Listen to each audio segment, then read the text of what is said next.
Have you ever been stuck in an elevator with a psychopath, a screaming nurse, and the smell of piss? Welcome to the third season of The Terror, Devil in Silver.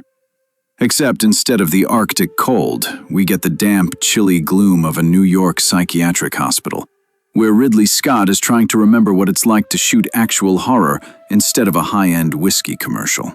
The first 2 episodes have already torn the audience ratings to shreds. Critics are blaring about a 90% Rotten Tomatoes score, and you're just sitting there thinking, again, really? Are they going to spend another half hour showing me endless corridors and a depressed man? Calm down. There is a horned demon here that eats people, literally, and that's already a good start. The setup is a total wrong place, wrong time classic. The main character, nicknamed Pepper, played by Dan Stevens, who will forever remain Matthew Crawley from Downton Abbey to us, but is now covered in tattoos and pure rage, accidentally knocks out his stepdaughter's stepfather. The cops are too lazy to do the paperwork, so our hero ends up at the New Hyde Psychiatric Hospital, just to chill for a couple of days, pop a few pills. Yeah, right. Wishful thinking. The local chief physician, Dr. Kapoor, who has the face of a well-fed python, played by Asif Mandvi, decides that Pepper is staying here, forever. And at night, it's not just a perverted orderly roaming the hallways. It's the literal devil. Hooves, horns, the stench of sulfur, and a total lack of empathy. And right here, I have a question for Mr. Scott. Do you even believe in what you're filming? Because the first 2 seasons of The Terror were a slow, icy, philosophical torture. Ships trapped in the ice, Japanese internment camps. It crushed your psyche like a brick. But the 3rd season, it's kind of twitchy, like a patient who was denied their evening dose of Haldol. On one hand, yes, the hospital's atmosphere is polished to a mirror shine. Those green walls, the smell of bleach that you can practically feel on your skin. Endless, numbered doors hiding people who have demons inside them far bigger than any horned cattle. In this place, your roommate is scarier than the horned devil himself. On the other hand, it feels like the creators are terrified of actually scaring you. You know, there are 2 ways to shoot an asylum horror story. The first is One Flew Over the Cuckoo's Nest, the slow madness of the system, where the main monster is the denial of your right to be an individual. The second is the pure grindhouse route. Total trash, blood on the walls, cannibal orderlies.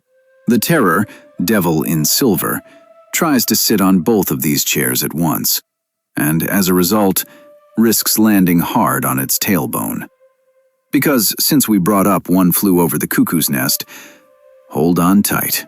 The gracious Sir Jack Nicholson tore that entire system to shreds back in '75 with nothing but a smile and a game of cards.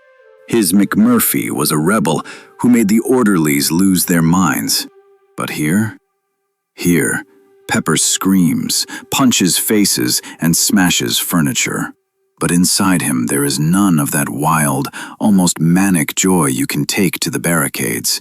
Instead, it's the heavy, concrete despair of a man who realizes, even if he kills the devil, a new orderly will just take his place tomorrow.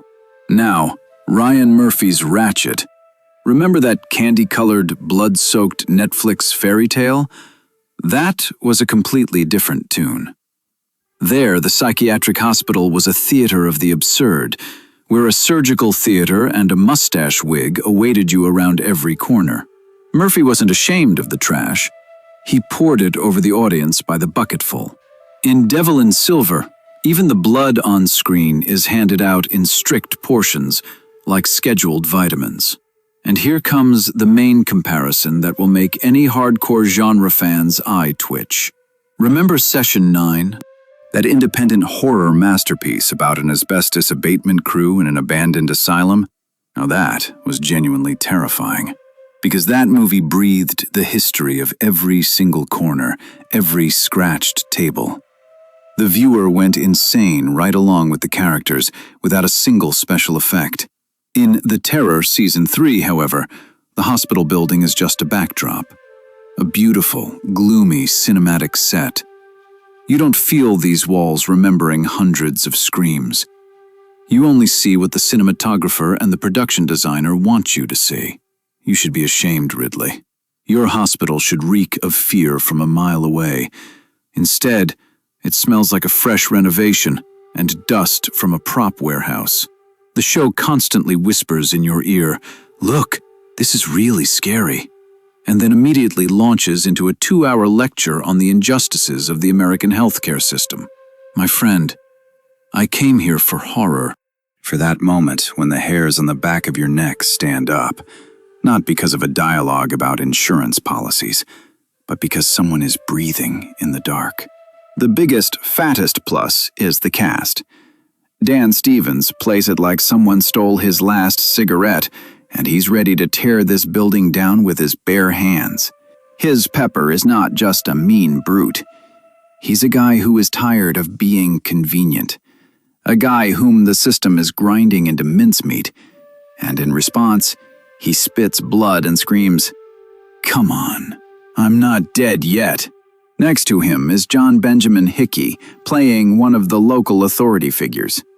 His character sits in the background, pulling the strings, and he is genuinely nauseating. Not metaphorically. You want to wash your hands every time he appears on screen. Judith Light and CCH Pounder, these are veterans who deliver more emotion in 5 minutes of screen time than other shows do in a whole season. But the problem is that all this acting talent was shoved into a script that suffers from bipolar disorder. In one scene, they show us a hallucination where the walls melt and dead people speak in the voices of relatives. And it's cool. It's that exact absurd, sticky, trashy horror we love the genre for. In the very next scene, 2 patients sit around for half an hour discussing whether it's bad that the hospital is cutting corners on breakfast. Seriously? You put the devil in the hallway, and the main conflict is the budget for Oatmeal. The trashy notes, by the way, save the show from boredom just enough to keep you watching until the finale. There's an episode where the heroes try to catch the devil using a stethoscope and a bucket. There's a moment where a doctor lectures on the benefits of electroshock therapy to a cover of Iron Maiden. It is so ridiculous that it suddenly becomes brilliant. It's like David Lynch remaking Resident Evil on an indie budget. But there are only enough of these moments to film maybe 1 episode out of 6. The rest is a swamp in which you drown along with the characters, but with no hope for a spectacular floating corpse. The critics are ecstatic. They write about philosophical depth and the metaphor of systemic violence. But you should just turn on the first episode at night. Turn off the lights. Listen to the sound outside your door, and you'll realize the atmosphere is there, but it's not icy like the first season, and it's not burning hot like the second.